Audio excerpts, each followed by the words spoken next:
Dunkelfeld eines Hundes mit Migräne. Die sich ausbreitenden Gase auf dem Objektträger zwängen förmlich das Blut ein. Es entstehen klebrige Inseln durch die sauren Radikale, die gerade von Weißblutkörperchen phagozytiert, also aufgefressen werden.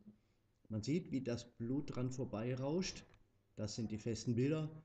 Sekundär entstehen Kristalle, dann wie festgefrorene Radikalenfelder, und das ist noch eine richtig größere Straße.